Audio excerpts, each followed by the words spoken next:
Hello everyone. जैसा कि आपको मालूम होगा किसी भी लैंग्वेज में लेटर्स को मिला करके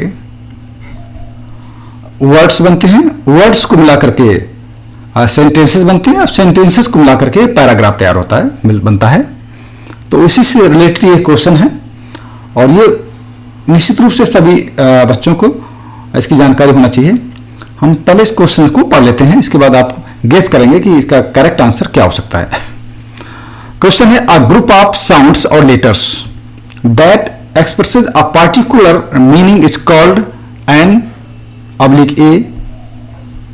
ऑप्शन ए है वर्ड, बी ट्रांसलेशन, सी प्रेडिकेट, ऑप्शन डी ऑब्जेक्ट। अब आप गेस कर सकते हैं इसका करेक्ट आंसर क्या हो सकता है। अ ग्रुप ऑफ साउंड्स और letters that expresses a particular meaning is called an oblique A. इसको क्या कहेंगे आप?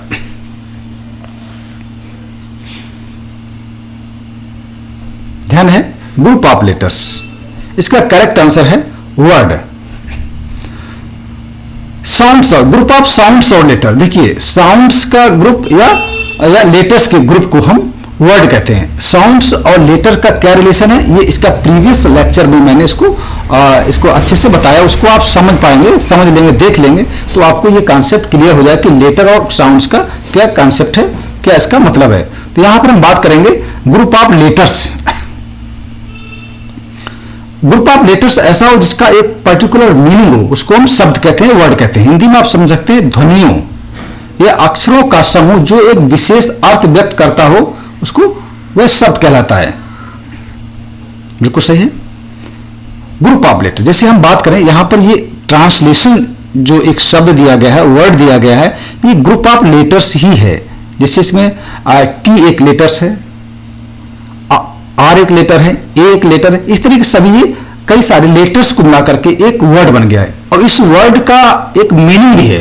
जब तक मीनिंग नहीं है, उसका कोई मतलब नहीं है, कोई इसका अर्थ नहीं है, तब तक वो शब्द या वर्ड नहीं कहा जाएगा। मान लीजिए यहां पर ये शब्द है वर्ड, वर्ड, इसमें WORD, ये 4 लेटर्स को मिला करके एक ये शब्द बना है, जिसका अर्थ भी शब्द ही है। एक क्रम से है। क्रम क्या है? एक पर्टिकुलर मीनिंग के लिए वो एक सिस्टमैटिक तरीके से एक क्रम से रखा गया है। अगर इसको हम उल्टे तरीके से रख दें, पहले हम इसको D लिख दें, इसके बाद R लिख दें, ठीक है, इसके बाद कोई और ऐसा कोई लिख दें अर्थ जिसमें कोई, मान लीजिए F लिख दें, Q लिख दें, ठीक, तो इसका कोई मीनिंग नहीं है। ये ग्रुप ऑफ लेटर्स तो हो गया, लेकिन इसका कोई मतलब नहीं है, और जब तक मतलब नहीं है तो शब्द हो ही नहीं सकता है। और इसका अपना मतलब ये क्रम से रखा है, उसका मतलब शब्द है। कुल मिलाकर कह सकते हैं group of letters that expresses a particular meaning is called a word, उसको हम शब्द कहेंगे। नेक्स्ट है, नेक्स्ट क्वेश्चन आपके सामने है a group of words which makes a complete sense is known as. Option A है phrase, option B words, option C clause, option D sentence. आप गेस कर सकते हैं which can be the correct answer of this question. Group of words which makes a complete sense, शब्दों का ऐसा समूह, group of word, शब्दों का ऐसा समूह जो एक कंप्लीट भाव है, कंप्लीट सेंस या अर्थ रखता हो, इज नॉन एज, उसको जाना जाता है। इसका करेक्ट आंसर है sentence. Group of words which makes a complete sense is known as sentence. इसका करेक्ट आंसर डी है सेंटेंस। सेंटेंस है वाक्य। ग्रुप ऑफ वर्ड्स ऐसा ग्रुप ऑफ जिसका अपना मीनिंग हो। जैसे मान लीजिए एक सेंटेंस है the school bell was ringing, ये ग्रुप ऑफ वर्ड्स ही है और उसका एक अपना मीनिंग है।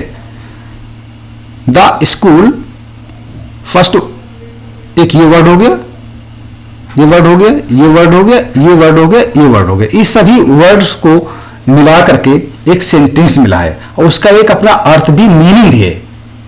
मीनिंग इसका क्या? The school bell was ringing, school की घंटी बज रही थी, इसका पूरा भाव है, पूरा मतलब है। अब इसको उल्टी सीधी तरीके से नहीं रखते, इसका कोई मतलब ही ना हो, शब्दों का ऐसा समूह हो जिसका कोई भाव ही ना हो, जिसका कोई मतलब ना हो, उसको हम सेंटेंस नहीं कहेंगे। शब्दों का ऐसा ग्रुप हो, वर्ड्स का ऐसा ग्रुप हो जिसका अपना भाव निकलता हो, अर्थ तो मतलब निकल रहा हो, जिसको हम समझ जाए, जिसको समझाना चाह रहे हो वो समझ जाए, या वो जो सेंटेंस बोल रहा है उसको हम समझ जाए, तो उसको हम सेंटेंस हम कहेंगे। ऐसे ग्रुप ऑफ वर्ड्स को तो समझ सकते हैं। हिंदी में कह सकते हैं शब्दों का वह समूह जिसका पूर्ण अर्थ हो वाक्य कहलाता है। ये आ भी सकता है, ऑब्जेक्टिव फॉर्म भी आ सकता है, आप डिस्क्रिप्टिव में लिख सकता है कि सेंटेंस क्या होता है, तो आप लिख सकते हैं group of words which makes complete sense is known as sentence. Question number 3 है आपके सामने, in written English sentences. Option A है begin with capital letter, option B end with full stop, question mark and exclamation mark, option C usually have a subject and verb, option D all of this. अब आपको इसमें देखना है ये क्या correct सभी या कोई एक कैरेक्टरिस्टिक्स की सेंटेंस की, या सभी सही हैं। You can guess now.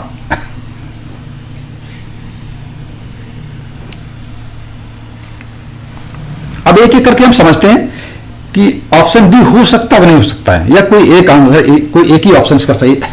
सबसे पहले हम जब भी कोई सेंटेंस इंग्लिश में लिखते हैं तो क्या ये कैरेक्टरिस्टिक्स होती हैं, पहला हम देखेंगे। Begin with the capital letter, बिल्कुल सही है। जब सेंटेंस लिखते हैं वो कैपिटल लेटर से ही शुरुआत होती है, ये तो करेक्ट है सेंटेंस के विषय में, बिल्कुल सही है। And with the full stop, अगर डिक्लेरेटिव सेंटेंस है या असर्टिव सेंटेंस है तो निश्चित रूप से फुल स्टॉप से ही उसका अंत होगा, फुल स्टॉप उसमें लगता है। क्वेश्चन मार्क, अगर कोई सेंटेंस इंटरोगेटिव का है तो उसमें क्वेश्चन मार्क लगता है, ये भी सेंटेंस के विषय में सही है।